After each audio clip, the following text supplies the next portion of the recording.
Hi, Kate. Welcome to the show. It is such an honor and such a pleasure to have you here today. Yep, thank you so much for inviting me, Katie. I have so many questions. Let's try and pack it all in 30 minutes. First of all, incredible achievements, 3 times world champion. I mean, blows my mind. And the third world champion was quite recently, wasn't it?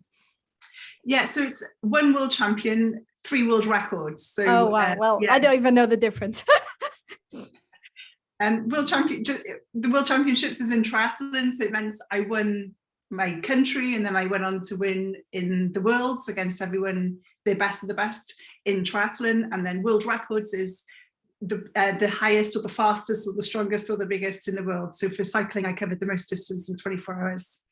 Amazing, absolutely amazing. And the first question that sort of comes to my mind when I look at all of these achievements and world record is what fuels you? What gives you that drive and that energy to go all the way through to achieve these astounding records? Yeah, thank you. It's a really good question, actually, and I think it changes depending on my personal situation. Because when I took up triathlon, say 10 years ago, I was definitely fueled by trying to prove myself and find myself again. I just come out of quite a toxic relationship that was turned out to be, by the end of it, after 9 years, quite abusive and controlling. So triathlon was my exit. It was my way of redeeming myself and finding, sounds a bit cliche, but finding my true power. Who is Kate Strong in the world? And I'd always wanted to do triathlon, but had listened to my ex and never took it up, basically. So in that part, my purpose was to find myself, and it was a little bit more of validation. And it had morphed now into give back and community. So I think my purpose is to create ripples in other areas. And later on, I'll share with you what I've got coming up. So I think it changes all the time. But at the end of the day, I just want to leave the world a bit better and enjoy myself along the way. Yes, I think that's what we can all hope to do. And did you feel that as you achieved your world champion and as you improved in your triathlon, did you feel that it gave you that validation you were looking for? Yeah, it gave me a lot more questions than answers, because something that at the beginning I was doing it for myself, and then it did become a little bit attached to the external validation. So again, like, there's always a ripple, because never, once you get a red gold medal, doesn't mean you're set for life. It means you've just peeled back another layer of the onion, and you've got to work on yourself on a different level. So yeah, I needed to then sort of work on validating myself without the medals, without someone saying well done, without having to win or podium or be the best or be perfect. So I needed to sort of knock myself off that pedestal I put myself on, to show a bit of vulnerability and a bit of failure, and not be so fear driven. So yeah, I have found myself, but it's an ever evolving journey, and I don't think I'll ever stop, really. I think it's always what it's like. We're always unraveling like the onion layers, exactly like you were explaining. And do you think that this drive that you had, did you have it your whole life, or did it suddenly peak up in that phase of your life? I think I've always had it in me, but when I was younger, I didn't feel comfortable to express it. I wanted to fit society, the tick box of society. I didn't have many role models around me of a strong, independent woman. So I just sort of saw myself as not fitting in and wrong. So the conforming of myself was, I made sure I conformed to the best sort of thing. So, got degrees to satisfy my parents' need for, this girl to get a degree, because I was the first one in my family to ever go to university. So, I did a lot for them. But did my best in it. So I always had that drive, but it was only until after, as I said, that breakup in my mid-30s that I went, do you know what? I'm tired for living for everyone else. No one seems to be putting me first on my list, and I'm the bottom of my list. I put everyone else's well-being, my business, even the garden ahead of me. I need to put me first. And so it was only until then that I pivoted my drive to actually make sure that I enjoyed what I was doing, rather than just keep pleasing other people. I think that's amazing. And I think it's really common for people to put everyone first, and people that have more pleaser type tendencies to put the whole world above themselves, and then not actually ever fulfill what you have fulfilled, which is, seek what you truly want, and at least go, after that. You can still take care of other people. It's possible to do both, but not neglect yourself. I'm also super curious, how was your level of fitness before you began to train for the triathlon? Did you already have, the level of fitness that could sort of propel you forward towards this goal? Absolutely not. I mean, I was sporty when I was a kid, but joined a few clubs in school and things like that. But I could barely run a mile. Like I had bad asthma. I went out drinking most evenings. I ate. Back then I used to eat like really unhealthy food like steak and cheese and things. Now I'm plant-based and I still have the occasional drink, but not as much. And yeah, the first time I put my trainers on, I was almost sort of vomiting from the pain and the burning in my lungs. I could still see my front door. Like I was absolutely in terrible shape. My first cycle was like 5 kilometers, 3 miles. And I was like, oh my God, I could cycle the world. I'm so amazed. And, looking back, it was amazing. But, I just did 433 miles in one day. So yeah, my fitness was completely non-existent when I started. That is absolutely incredible. And I think this is such an inspiration for so many people, because often we feel, especially when we see world-class levels, world records and world champions, I can't even pronounce it, that we always believe that they started when they were 4 and they've been training their whole lives. And this type of example shows how we can turn our fitness around. So what would be some of your advice? Let's say someone's listening to this and maybe they want to become world champion, or they want to take their fitness to the next level at least. How can they start to implement daily practices to reach a high level, let's say in any given sport, really?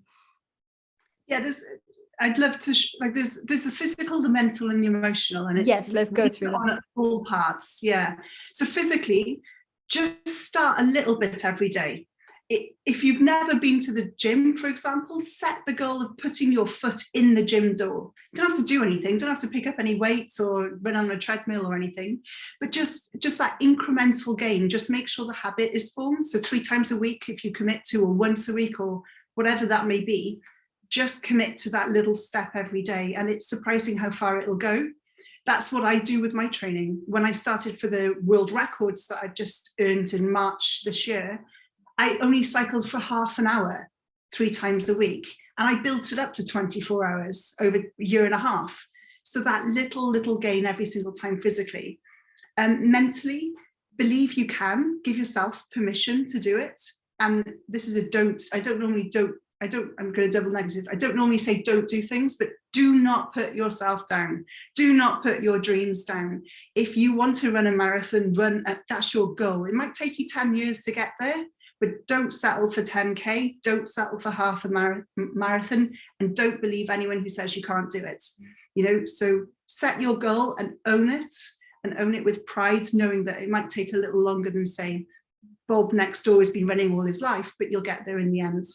So mentally, just make sure you look at the positive and you always aim for the big dreams. And also emotionally, enroll your friends and family. Make sure that people are aware of your goals. Make sure people are aware of the changes you're making, and it might sift out. So some people I'm no longer sort of connected with on such a large level, because it turns out that they actually don't have my back. They were giving me the lip service, but actually when it came to it, they weren't prepared to support me in my dreams. So you'll find your tribe and make sure that they're there to support you, because we will have days of doubt, days of don't want to get out of bed. It's winter at the moment and I'm definitely pressing the snooze button 3 times more than I should be.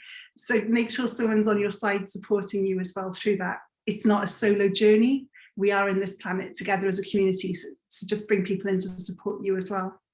Yes, I love how you separated it into the 3 buckets of the physical, the mental, and the emotional, because I feel that there's a tendency, especially if someone's looking at elite sports or some sort of physical achievement, to just focus on that, when I would say the other part is at least half of it. What would you say in terms of percentage? How much percent would you say is physical, mental, and emotional?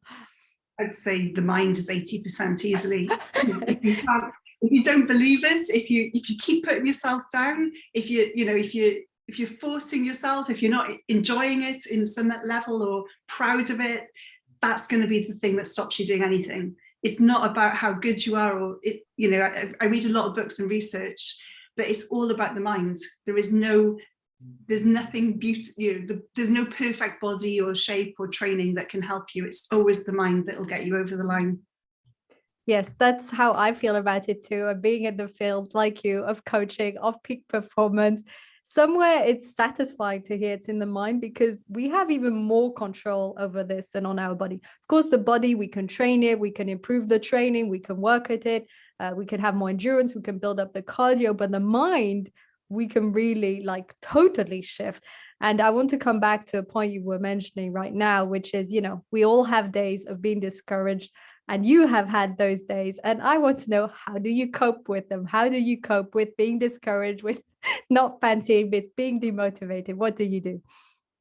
Yeah, I'd like to share, if it's okay, the story of my sort of the dark side, because it's easy to talk about the medals and the records, but I think we learn a lot more when we're actually in that pain state. And after being a world champion, like a year and a half later, I was no longer the champion, if you want. So I competed for my country, but I wasn't number one. And I just moved back from Australia to the UK, and it was quite dark and miserable, and I was quite lonely. And for days, I couldn't get out of bed because I wasn't actually accepting who I was, because I'd identified as that medal, as that success. So instead of just saying triathlon was I'd failed in triathlon, I said I was a failure. So I'd actually internalized the journey as my identity rather than a woman doing her best in a certain subject. And so, I started to do the usual habits. I'm sure what you sort of share in your own coaching: meditating, positive affirmations, vision boarding. I even started volunteering at a local charity. But nothing was sort of shifting. I still felt very alone. I still, friends I reached out to would just say, "Oh, you smash it, you're a champion, you'll get through it." But I just wasn't getting anywhere, and it took about 2 or 3 months. But what I decided to do, and this is what really got me out of it, was put your resume to the side. I've got a double master's in mechanical engineering. I speak 3 languages fluently. I've run multiple 7-figure businesses. And a world champion. Put it all to the side and just start at zero, who you are today. And who I wanted to be was, give back. I wanted to give back. I wanted to feel valued, and I wanted to feel like I was adding value. And so I just went into a local cafe and asked them if I could work for them. And they offered me a 0-hour contract cleaning their toilets. So I'd come in 2 or 3 times a week, and I would clean the toilets of the cafe. Not a great experience, I've got to say, but it really taught me we can be our best selves in any situation. And it reminded me that I'm not my medals, I'm not the certificates, I'm not the successes, but I'm also not the failures, because I define the moment. My future is defined by the present, not the past. So if in the present I can be my best self cleaning toilets, then my future is going to be my best self somewhere else. And that's what happened. I slowly grew that. It became a consultant. I started to consult to the franchises, and 6-8 months later, I had defined that I was being my best self in any situation.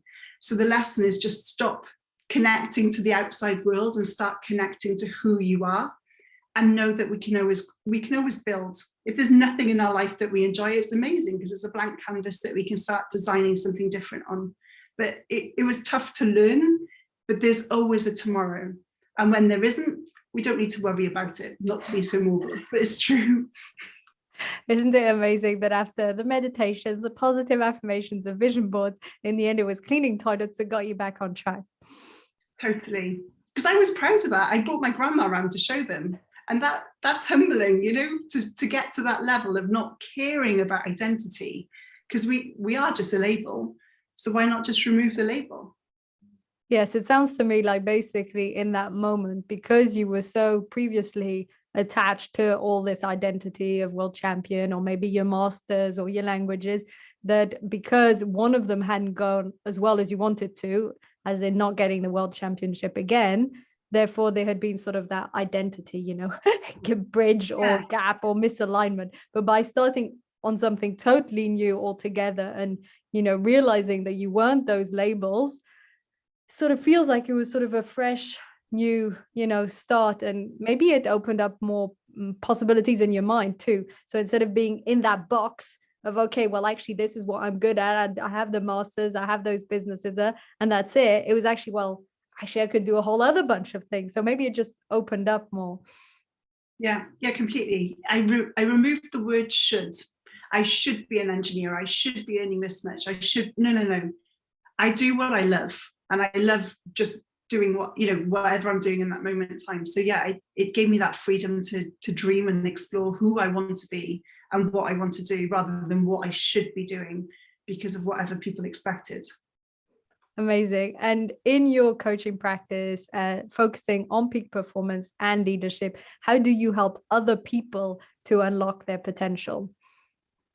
I do my best to remove that word should, and also the glass ceiling. Quite a few of us still are carrying around imposter syndrome. Like we feel that we should, especially not to like genderize, but especially women, we don't embrace the power within us. There's already data out there that men apply for jobs if they take like 12 out of the 20 things that are required for the job. Women wait till about 18 or 19.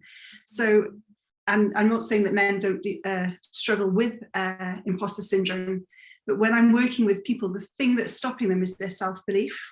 So if I'm able to give them permission to dream, that they're allowed that possibility of dreaming and the ability to take the next steps forward, then they know what to do intuitively. My role as a coach is to not tell anyone what to do.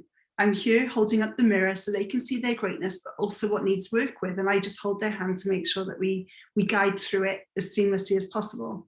So it sounds a bit woolly, if you know what I mean. There's not like single steps I do in my business, but it's purely just to enable them to dream big and have the confidence to take the next step towards it. It sounds from what you're saying that a lot of it comes down to this self-belief. Yeah, it's all about the mind. We are infinitely more powerful than we ever can imagine. Yeah, it's what our father told us when we were 2. It's what our mother reminded us when we were 5. It's what our teacher said when we stood up in assembly at 12. All of these memories about not being good enough, not getting it right, have to be perfect. Don't be so loud, don't be too quiet, don't be this, don't be that. They're all stuck on us. And we're just this beautiful ball of white light and we just covered it with mud. Let's just start chipping the mud off and start being the most authentic way of being Kate Strong or Katie as well. What would be sort of one practical tool that maybe the listeners could use if they wanted to remove some of this lack of self-belief? Yeah, that's a great question. I'm just going to reflect on a quick tool that I use. I'll tell you something I do as a daily practice and then I'll get to the tool. Sounds so great. Every day at the end of the day, I write down 3 things I'm grateful for, but I also couple that with 3 things I want to pat myself on the back for. So what can I acknowledge myself for? Because sometimes my partner might say to me, oh, thank you so much for cooking, your amazing meal today. I didn't want acknowledgement for that. I wanted acknowledgement for the email that I've been procrastinating on and I finally sent. So in my journal, I give myself that space to actually give myself the acknowledgement that I deserve. There's a lot of research around the attitude of gratitude, like we need gratitude in order to flourish and grow. That's not actually true because they've shown that we have more brainwave activity when we receive gratitude. So it's not just about giving it, it's also about receiving it. So those acknowledgements I'm giving myself allows me to receive what I want when I want it. So that's a really sort of simple habit today to make sure that we're in a receptive, positive state, that we're feeling empowered, not like miserable or waiting or expecting other people to give it to us as well. And for anyone with limiting beliefs, what I suggest is I write on a list, write down the red flags or the triggers, the sentences that stick with us when we're about to embark on a project, but something comes into our head that says, oh, no, you can't, you're not good enough. So, or no, you shouldn't start that because, intellectually you're going to fail, or, we've all got those sort of sentences that are repeat offenders for us. Write down as many as you can remember, or as and when they happen in one column. The next column, next to it, write says who, says what, or says when. So I'm not good enough, says who, or you're always going to fail, says who. Oh, that was my teacher when I was 15. It takes a little time of practice. Or says when, a certain all of university, for example, might have been I'm not good enough, I'm always going to fail.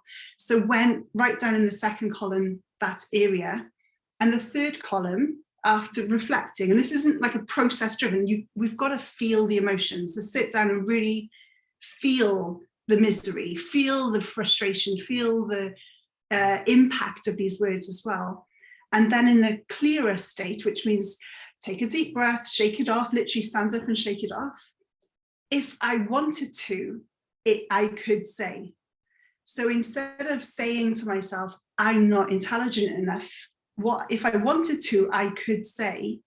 And it's not like I'm an infinitely intellectual being. It might not be as big a jump as that. It could be, I have access, thank you, Google, to all the knowledge I need.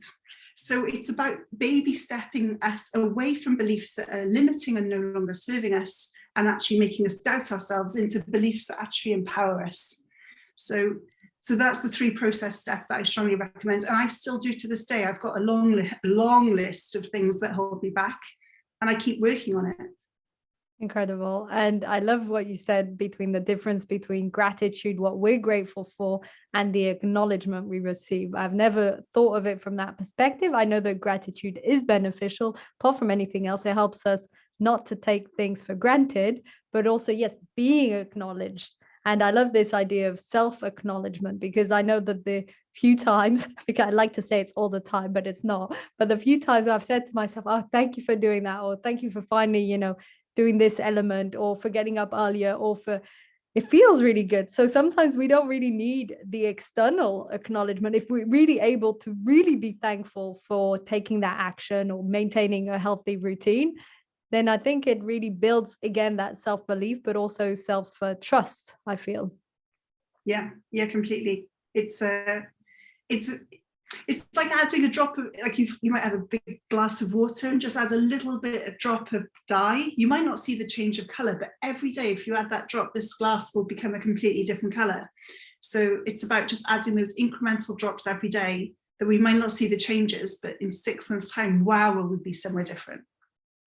I'd like to we're coming already to the end of the episode, and I'd love us to discuss the idea of this glass ceiling and pushing through the glass ceiling. I think it's a fantastic concept. And as you've said, we have so much more potential than we realize. So what, again, a similar question to what we began, but what, once you've achieved all of this, what pushes you to, again, go to the next sort of glass ceiling, to take on new challenges? And feel free to share also your new challenges, your limitless challenges that are upcoming. Yeah, I think any goal is like climbing a mountain. We might see the top of the peak and go, oh my golly, how am I going to get there? Because I'm, at sea level, and this big thing covered with snow and ice is looming in front of me. But we forget, we don't need to get to the top today. We just need to take one step forward, and then one step forward. And again, it might take a little while. There's no rush. I'm not rushing to get to the end of my life. I can tell you that for nothing. So why rush every project? So it's all about remembering any goal. We don't need to be there yet. I don't need to know how to climb a mountain yet. I will in 6 months, but not now. So we set these goals, and then typically it's our mind that immediately shuts it down and goes, no, you don't know how to get there. So the one thing I invite everyone to do is tap into why you want to, like the emotions of thinking of yourself. I'm going to keep using the mountain analogy, on top of that mountain. How would that make you feel? Like, imagine what you'd look around, imagine the pride you'd have in your heart, and the hows will always sort themselves out. So always set your goal in stone, keep that like rigid. If you want something, my goal was never to be a world champion in triathlon. It was to be in a different distance in triathlon called Ironman. I never got there, but I found my limit, which was a different distance, same sport, different distance. And I was number 1 in that. So we never know where we'll end up. So keep your goal in stone, but your journey in sand. The how will change it. We'll come across problems or challenges or issues or a new quick solution to the top, or a friend you want to do it with. All of that will change.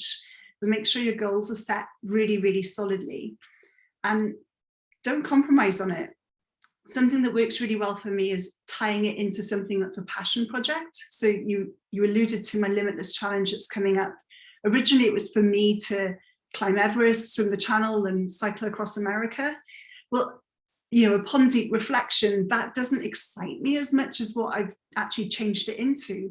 Because now my partner and I were cycling 3,000 miles around the coast of Britain, and we're planting 3,000 trees. So we're engaging 30 communities, 30 schools. They're going to help us plant the trees. We'll cycle around, meeting everyone, sharing stories, and hopefully inspiring others to get into sport and help around the sustainability and climate crisis as well. So, my goal was always to connect and push myself, and this is doing it, but in a very different way, but in a much more wholesome way. And that's my purpose now, seeing the ripple effect of my actions. Yes, and it's so true what you were saying, that if the why is super, super strong, then, a strong why can bear any how. And I feel that most of the time when people are struggling either with motivation or procrastination or getting there, they often think it's strategy. So they often think, oh, I don't know how to get there. I need to buy another course. I need to find a mentor. I need to study this and buy a book. But often it's because the reason they want to do this isn't strong enough. They might have a reason or several, but it's not so strong that they find a way and they achieve it. That's what I've come to see anyway. Yeah, very, very true. And it's sometimes it's a bit about the goal as well. So, I'm sure the acronym SMART, specific, measurable goals.